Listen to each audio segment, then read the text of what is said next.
So then, there's certainly a lot to discuss today about the RDNA 3 releases, and I believe they can all be siloed into 4 different main questions that are really and truly separate questions. The first one is, did AMD mislead the public about RDNA 3 performance? The second one is, has something gone wrong with RDNA 3? Has AMD launched something that is weaker than they thought it would be 1 or 2 months ago? And then question number 3, should you expect faster clocked variants of RDNA 3 or just stronger variants to come out eventually this generation that challenge the 4090 more properly? Then the final one, question number 4, do I recommend either the 7900 XTX or 7900 XT? And you see, these really are different questions. I can say AMD lied about this, something went wrong over here, and then still maybe go, well, but this is still better than this other product over here. These are all different questions. I'm going to answer them today, and I am also going to leak a lot of information about what's going on with RDNA 3 progress and volume. How many of these are AMD shipping? Will it be easy to get your hands on a Navi 31 graphics card in the next few weeks? But the first thing I do want to touch on is that question about, did AMD mislead the public? Well, let's take a step back here. 2 years ago, AMD spokespeople went on stage, and you know what? They let their charts do the talking. It was a very minimalist and, dare I say, refreshing approach that simply made it clear that AMD would be competing directly with NVIDIA's best graphics cards at the time from Ampere at all resolutions. And look at these charts. They actually even start at 0, unlike a lot of charts these days from these companies. They're all clearly labeled with settings against direct competition. And if I roughly average these, AMD won by low single digits against the 3090 in 4K. And, well, I guess if I look at hardware unboxed averages from back then when these cards came out, they found the 3090 won by like 6%. But then, you know, they used different settings than AMD did, and those were clearly labeled on the charts. And in fact, Hardware Unboxed at least did find that AMD beat the 3090 in 1440p. So yeah, I mean, depending on the resolution, AMD really did win. If you set the settings to the same settings AMD had, I've seen people online verify that they are like almost exactly the numbers AMD put out, that you can replicate them yourself. And at a certain point, you almost didn't need a review back then. AMD was so straightforward and honest that you could just look at the chart and go, oh, I guess that's what they're launching. Now, last month, AMD spokespeople went on stage yet again for a new RADEON generation announcement, and it felt very different from the one they did 2 years ago. This time, they still made it very clear that they wanted you to feel like their new generation was a very big upgrade. But they refused to directly compare their new graphics cards to the competition, certainly not to the 90 class. Unlike before, which in some ways I would actually argue was understandable. You know, I've confirmed that Navi 31 costs less to produce than 8102, the configuration using the RTX 4090, which, let me remind you, this is also backed up by leaks out of Angstronomics. So I guess you could argue that it doesn't make any sense for AMD to compare graphics cards that cost substantially less to make will be sold for substantially less money than the competition's 4090. Why would you compare them? I guess that's fair to say. But I guess it's also fair to say that the RTX 4080 wasn't out yet. But I don't know. They could have compared their graphics cards to the RTX 3090 Ti, couldn't they? Well, they could have, but I think they didn't, because they knew if they did, it'd be very easy to tell what was going to happen against the competition. And then there was another red flag. They said up to over and over. They didn't say the average. They said things are up to a certain amount of performance, and so there's no way around it. It didn't seem like they wanted to tell you exactly where the performance would be, but, well, you tell me, watcher of this, what did you think the performance uplift would be? Because even though they were clearly sugarcoating it, when I looked at their charts, at least the results that weren't using FSR, I saw at least around a 50% performance increase over the 6950 XT in everything. The minimum seemed to be 1.5x. And you would assume in benchmarks that you'd see some of them be a little below 1.5x, maybe 1.4x here and there. But when they say up to 1.7 or even up to 1.8 times performance increases, if you're talking about ray tracing, I don't think it's safe to assume, or I don't think one reasonable person would normally assume, that it's going to be much below the worst thing they show you, right?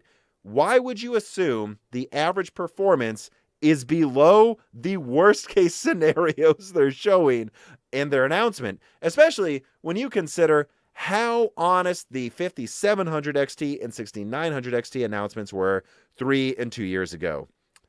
Me personally, I read this as a 50 to 58% performance increase over the 6950 XT. I didn't expect it to be a 70% increase. I didn't even really expect it to quite hit a 60% increase, but I assumed the average would be above the worst case scenario they showed, which would have meant, if it was at least close to a 1.6 increase, that it would be right in line with the performance my AMD contacts were telling me they were targeting for a performance increase over the previous gen, which was the 6900 XT as of a year ago. The 6950 XT wasn't out yet when I was told that by AMD sources. And therefore, they would roughly double performance over RDNA 2. And remember, these are the same sources that got me Bergamo, pictures of MI300, which AMD has confirmed, and their own internal estimates for what Lovelace performance would be, which have proven incredibly accurate. All of those things were true, but of course now we know the performance of RDNA 3 is simply not what they were targeting a year ago and not what they told us it would be a month ago. When you look at today's reviews, the best thing you can say relative to Lovelace, which is RDNA 3's main competition, you can say that the 7900 XTX is sometimes within around 17% the performance of a 4090 and sometimes beats the 4080 by like almost a full 10%. But in those averages, you often also find that the 7900 XTX is only 32% better than the 6950 XT, a far cry from what AMD said the worst case scenarios would be relative to the previous generation. Then, of course, you can also find averages where the 7900 XTX is 40% or more better than the 6950 XT, which is still not even close to what AMD said. But in those averages, I've often found that the 4090 is a whopping 25%, a full tier better than the 7900 XTX, and the 4080 is barely behind in raster and crushing the XTX in ray tracing. And it just seems like no matter what average you look at, whether you're trying to find an average that makes it, RDNA 3 look good relative to Lovelace, or an average that finds RDNA 3 good relative to RDNA 2, there's just always a caveat. There's no averages where it does both, and it's impossible to cherry pick it. Even if I tried, I was like, I wonder, could I, how would you do this? You can't do it. You just can't try to cherry pick it in any way that gets the overall results remotely close to what AMD tried to sell us a month ago. And all I can say is over the weekend, I did try to warn you guys that this is what things were going to look like in my RTX 4090 and 4080 review, which they're still right here. To anyone who calls me an AMD fanboy, I have a 4090 in my system, and I benchmarked it, and I got early results from a few reviewers, and I told you guys, the 7900 XTX is closer to the 4080 than the 4090, and I don't know what else to say except that it's just fucked up. But, still, I do have to admit that I was hoping, even though I had early performance data from a couple of reviewers I trust, and that I trust to carry out testing accurately, even though I had early data suggesting pretty bad things for RDNA 3, I was still kind of hoping over Saturday and Sunday that it was a below average turnout for RDNA 3. However, over Sunday night, more contacts kept getting back to me, and it became clear that if anything, the performance I leaked in my 4090 review video was maybe even slightly above the average that most reviewers found, and that there's no way around it.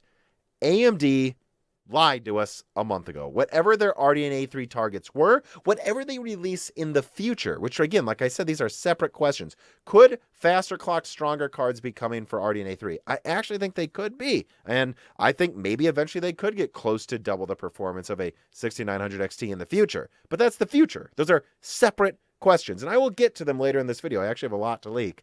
But the fact of the matter is, the damning thing is, AMD did lie to us about the performance of the graphics cards that came out today a month ago.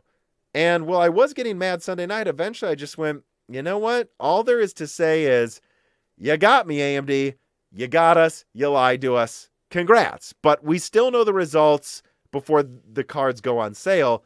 And so I don't know what ultimately you wanted to get by burning all of this goodwill with the community.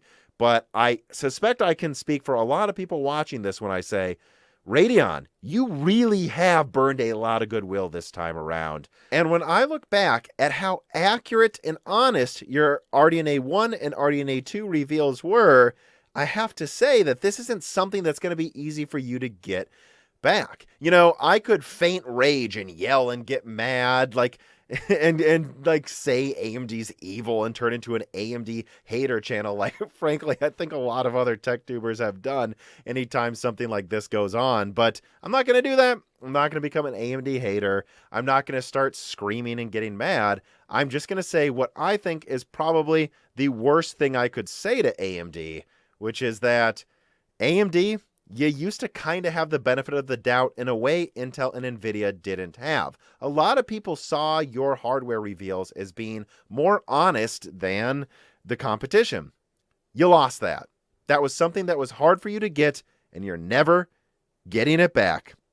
Oh well, I guess I'll just look at your charts as skeptically as Intel and Nvidia's moving forward, even though that just wasn't required before, and that was pretty cool you guys were seen as being more honest.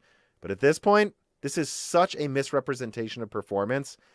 I don't know what else to say except that you guys straight up lied and you've wasted a lot of goodwill that was hard to get. And frankly, it was easy for them to take advantage of our expectations when you look at the specs they presented to us. I mean, look, they increased bandwidth by 67% and have an about 2.5x increase in teraflops.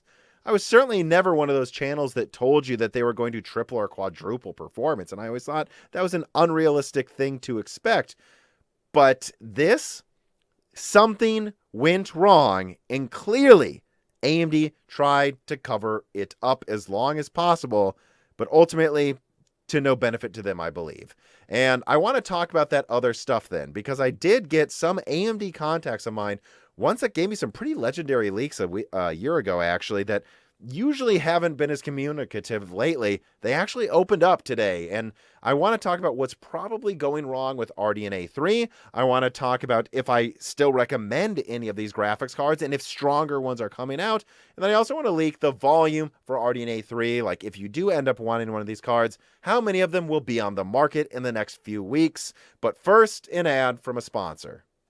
This holiday season, I was conscripted by my girlfriend's family to build her sister her first gaming PC. And I'm pretty excited about how it is turning out with an i5-12600K, RX 6700 10GB, and of course, Windows 11 Professional that was bought from cdkeyoffer.com for a reasonable price. This piece of content is brought to you by cdkeyoffer.com and their Christmas sales event. cdkeyoffer.com is a long-term sponsor of Moore's Law is Dead for a reason. They've been good to me, my friends, my family, and of course the entire Moore's Law is Dead community for years. And honestly, they're just easy to work with, and they keep reliably providing me and everyone I know with a product that I honestly think PC gaming needs.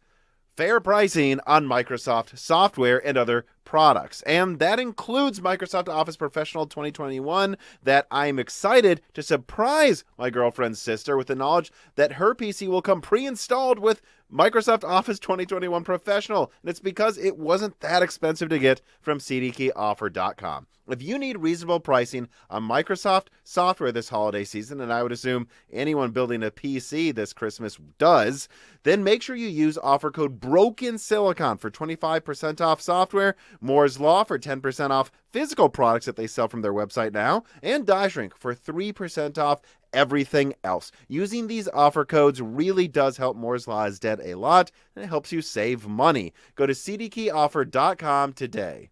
All right, so I've answered the first question of the 4 that I posited at the beginning of this video. Did AMD lie to us? And my answer was yes, I believe they did. But even if I do believe they lied to us, and I believe they did, at least about the products that are out so far, the 7900 XTX and the 7900 XT, I believe it was a boneheaded decision. I mean, after all, why would you lie about performance if you know these graphics cards are going to go on sale after reviews? People will know the truth before they decide to buy the graphics cards, and you've completely poisoned the well, AMD. Well, I am forced to conclude that something has gone wrong here, or more accurately, as you're about to see, some things have gone wrong here with driver development and maybe possibly a little bit with the hardware. You see, Think about it, guys. Just think about it logically. They have increased the bus width from 256-bit to 384-bit, a 50% increase. That weighs silicon, that uses more of those MCDs than necessary, and they have to put more VRAM on the graphics card. Like, that's a lot of money in silicon, in VRAM wasted if the performance just isn't there. And it should be with how many more teraflops they're bringing to the table. And heck, just look at the efficiency increase we're seeing from these graphics cards. It seems to be like a 20 to 30% efficiency increase over last gen. Good Lord. That is not 54%. I think it is obvious something has gone wrong. And I actually have some pretty huge testimonials today from people that usually don't open up to me, but really did in a big way, who work at or with people at RADEON. I want to read them. So the first person that I want to talk about said that he cannot point to any single big flaw in Navi 31. From his perspective, the graphics cards released today can hit 3 gigahertz if you overclock them, and in some gaming benchmarks, they perform wildly better than RDNA 2, and besides that, he really doesn't know what else to say. It's not like the past couple of months were some big bug squashing hellscape over at RADEON. It seemed like there were about as many bugs being squashed as any normal pre-release period, but that he's just as confused about the averages as we all are, right? He doesn't see a 50 game average while working on an RDNA 3 graphics card. He just sees the occasional benchmark and goes, yep, it should be about a 4090, and he really thought it was, and he's confused that it isn't, just like we are. Another source tells me, who has worked with RDNA 3 people before, but isn't recently, and I really can't say anything else about who this person is, of course, but that at least back in 2021, when he was working with RDNA 3 people, that RDNA 3 was talked with prominence, like it was Radeon's Zen 2 moment. There was a ton of hype within RTG, Radeon Technologies Group, and he just can't begin to guess what is exactly wrong. But if he reaches out to his colleagues, and he has, that have worked on RDNA 3, it really does seem like there are bugs involved here, but he doesn't know how permanent they are. Now, another source, this third source here, I believe was actually probably getting close to what's going on here. He works with the Radeon team, but not directly on their products or architectures. And what that means is he typically gets exposure to what they're trying to accomplish and what things will look like, but he doesn't really know how the architecture itself works specifically.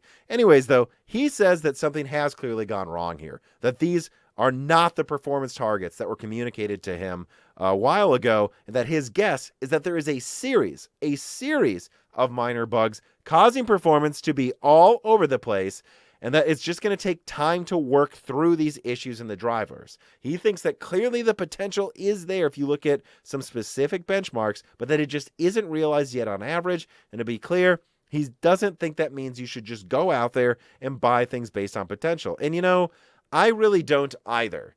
And I think that's really the most likely thing that went on, because I don't know how else you reconcile the fact that RDNA 3 does occasionally win big, wildly bigger than their average performance relative to the competition, and why they sometimes actually lose performance in 1440p compared to what RDNA 2 did. Like, why would they sometimes gain performance in 1440p, but then in other games actually lose relative performance to the competition? What I would suggest is there are some bugs related to the compute performance, but not the memory controller, and that's why sometimes they actually gain performance relative to Lovelace in 4K, because there's probably almost nothing wrong with the memory controller, but something wrong with whatever the compute units are doing. And I honestly suspect they were hoping they would have it worked out by now, that when they went on stage about 6 weeks ago, they thought, well, we're cherry picking these results here, but you know what? In 6 weeks, we'll probably have everything sorted out and have the average pretty close to this, and they just didn't accomplish that. That still means they lied to us, though. They misled us. It's not something we should let these companies do, you know, estimate where they think they will be and then launch a product before it's really ready. AMD said they would have something like 1.5 to 1.8 times better on average than the previous gen, and that is not what they delivered. So, yeah, I guess what am I saying here? I guess what I'm saying is that I don't think there's any one main flaw in RDNA 3, but there are probably a series of minor bugs that they're trying to work through in drivers. Now, does that mean you should expect some big 10 to 20% boost in performance in a month?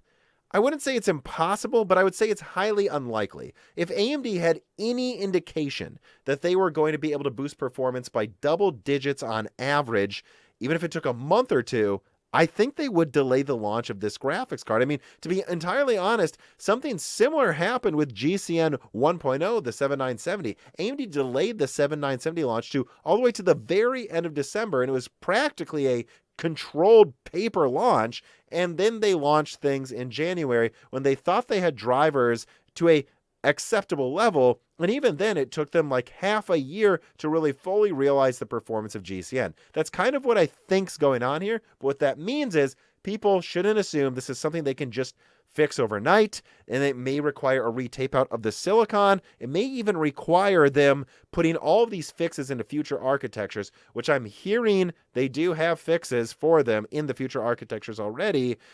It may take RDNA 3 Plus, which AMD has already publicly confirmed is coming with Strix. Who knows? But what I do know is there are some bugs, and actually, here's a quote that was sent to me while I was recording this video. I have been told that suddenly the Radeon Technologies Group driver team is expected to work over the holidays. So that tells you people at the higher ups at AMD are not happy with how this has turned out. And they did probably expect something better to happen today. And it just hasn't happened, at least not yet. But speaking of not yet, could there yet be stronger models that come out that actually do compete with the RTX 4090? Is all hope lost? Is this the best we're going to get? Well, it depends how you phrase the question, right? If your question is, have we seen the best that we can get out of RDNA 3 yet? My answer is actually no, we haven't. If your question is, will AMD directly challenge the RTX 4090? My answer is, I don't know, kinda maybe. Let me say this. I still stand by what I've said that there are much faster clocked AIB models that go above 400 watts and will push performance. I've seen proof of it today, so they are coming. But I can't double down yet on what that performance increase will be in the upper estimates of the best models. What I will say, though, is I have gotten some information from a review outlet that suggests some of these AIB models that can take much more board power than the reference designs, which, let's be honest, the 7900 XTX is being pushed to almost 375 watts. It can't take that much more power safely. Some of these, like triple 8-pin or more AIB 7900 XTXs, if you're willing to use 450 watts, I've seen some overclocking results that suggest they could be wildly stronger than stock. But when I've tried to verify you can do this with other review outlets offline, I couldn't really replicate them. And so what I'm forced to conclude or to say is this. I am not ready to double down that at least in the next 6 months, AMD will have a 4090 competitor. I can't double down on that.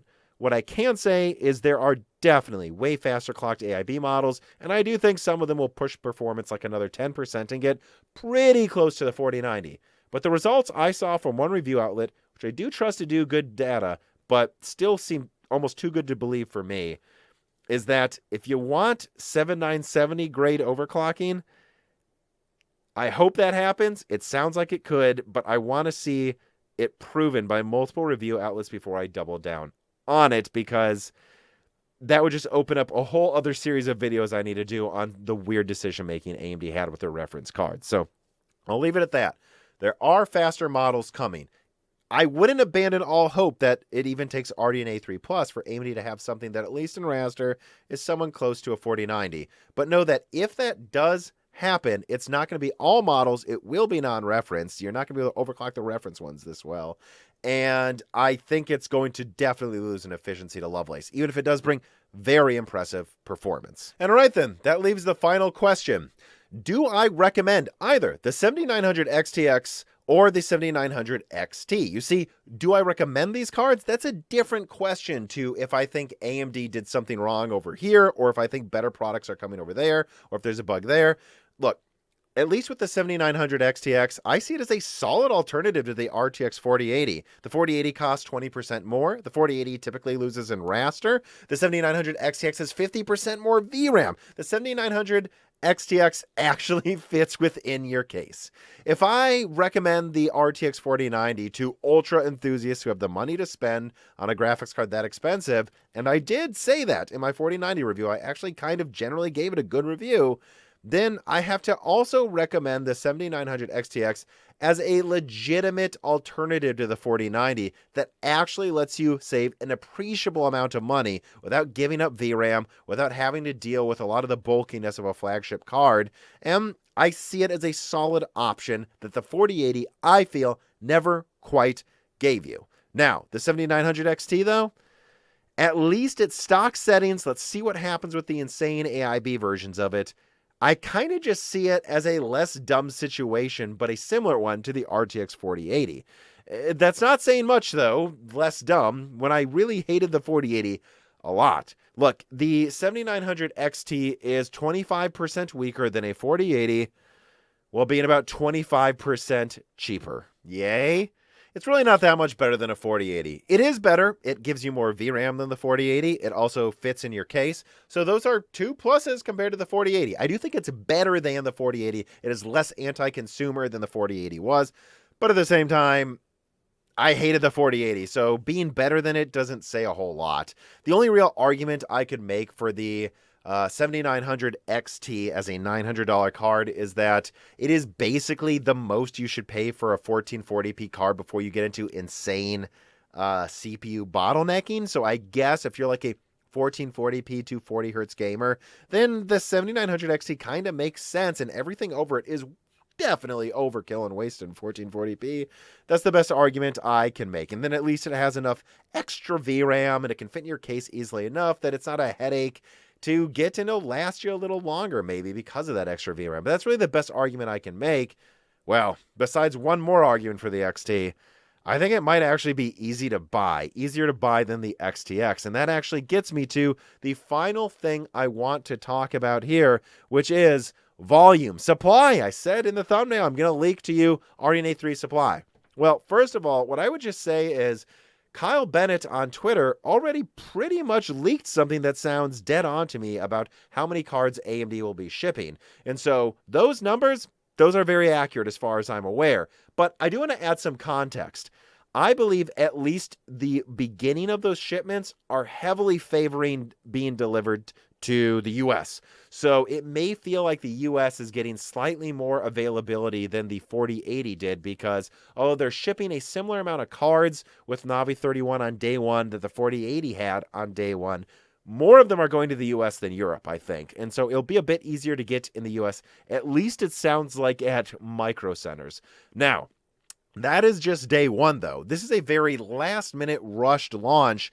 Many more cards are coming. AMD wants to ship more Navi 31 cards by the middle of January than NVIDIA does with the 4090. They're just not all going to be there on day one. And so what I'm forced to say is, if you want a Navi 31 graphics card, then you have to understand that there's going to be okay availability in the US on day one, but that you're probably globally overall going to have to wait until like 2 weeks after that, and most of the volume's probably going to arrive right around Christmas and in the first 2 weeks of January as AMD tries to get all of these cards on shelves before the Chinese New Year happens and all production gets shut down. AMD's trying to get ahead of the Chinese New Year. The Chinese New Year is near the second half of January. It is not in December. So that means that overall, yeah, a lot of these cards are actually going to arrive around or after Christmas. And I guess one more tidbit I can throw at you guys is this.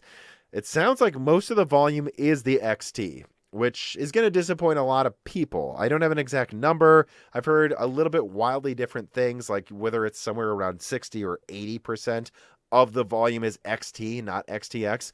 But all sources say the same. Most of the volume they're seeing is XT. And some sources think the overwhelming majority is XT. So whether you like the XT or not, that is most of the volume. And when you consider that the 4090 is hard to get, and most of the volume is the XT, I think the XTX, at least on day one, is probably going to sell out. And the XT is going to be the one that's easier to get.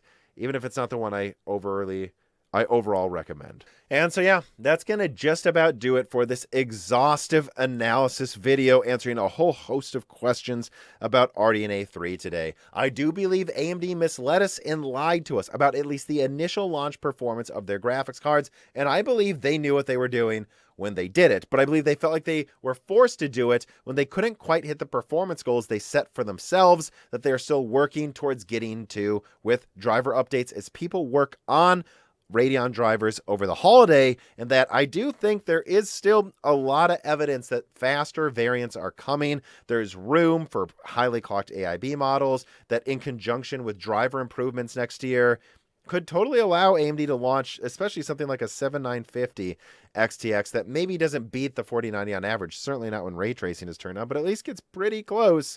And that, the fourth thing I talked about, I do actually just still recommend the 7900 XTX as a pseudo enthusiast alternative to the 4090. The 4080 didn't save you enough money over the 4090, but the 7900 XTX does save you more money than the 4080 does over the 4090, while not sacrificing VRAM. You keep the 24 gigabytes of VRAM, and it fits in your case easier. I can recommend that card, but the XT, the only argument I can make for that really is that I think a lot of people that want to max out 1440p, 144 hertz or higher, it's going to be the only card on the market that you can actually get over the holiday season. And so a lot of people are just going to be forced to buy it as long as the 4090 is out of stock.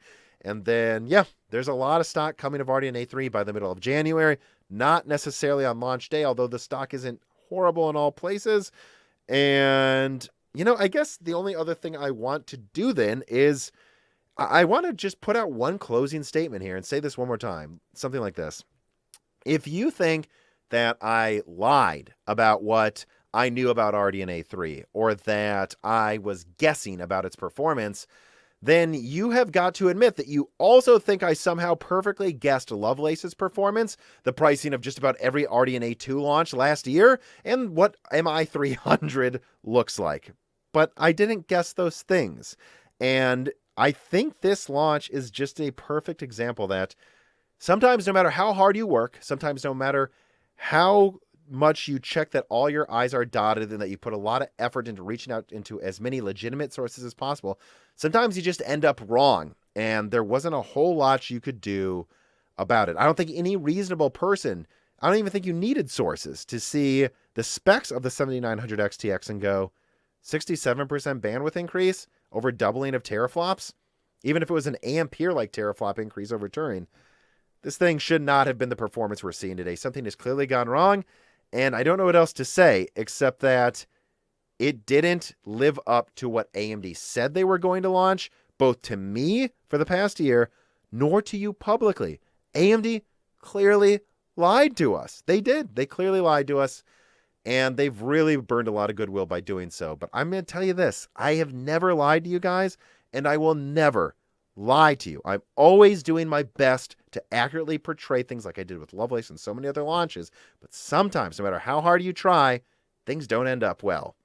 And I can't say anything else about that except I did my best. And if you want to follow people that said it was going to be 4 times the performance, do that, or follow whoever you want. But I can promise you I am always doing my best. And I would hope that my track record with other releases is a testament to that. But that's really all I have left to say in this video. I have many more videos coming out over the holiday season. I actually have some pretty crazy, exciting NVIDIA and Intel leaks coming in the next week that I've been kind of holding as a fun end of year thing. So make sure you're subscribed to the Moore's Law is Dead YouTube channel and ring the bell button so you don't miss those upcoming links. Also, if you want to support the channel, consider supporting our sponsors.